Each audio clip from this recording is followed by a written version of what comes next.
来看嘉义溪口国中的学生囡仔，因利用身体检测设备，发明这老大人运动福建的器材，伫咧全国科学展览当中摕到金牌，而且会当出国比赛。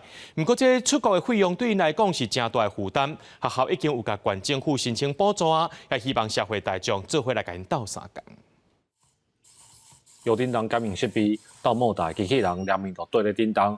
甲这装伫布盒内底，另外一名绑伫手或者是脚，就会当哪耍哪运动。这是嘉义县溪口国中伫科学展览当中得奖的作品。因为家中长辈有手部骨折，所以又加上他们又不想动，所以我们为了做这个作品，是让他们可以增加有趣性，然后我们可以让他们想动。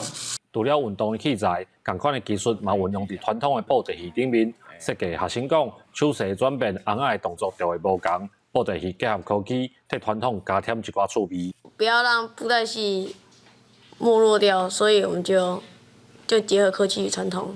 溪口国中的学生用定式设计，伫今年全国科学展览比赛摕到好成绩，甲出国比赛的资格。为着鼓励囡仔，学校一定想办法找赞助，希望替因争取出国比赛的机会。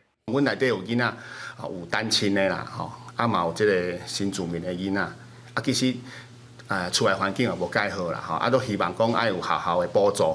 吼，连读册都爱补助啊，搁嘛无多讲出钱的，出国出国比赛的钱啊。上重要的是学生仔的自信，因为因较无舞台，所以阮是希望讲阮会当甲舞台去创造出来。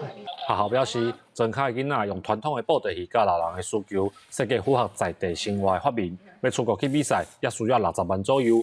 县政府若是无法度全部补助，嘛是爱继续想办法，才会当替这囡仔争取这真无简单才有的合适机会。记者林慧婷，嘉义报道。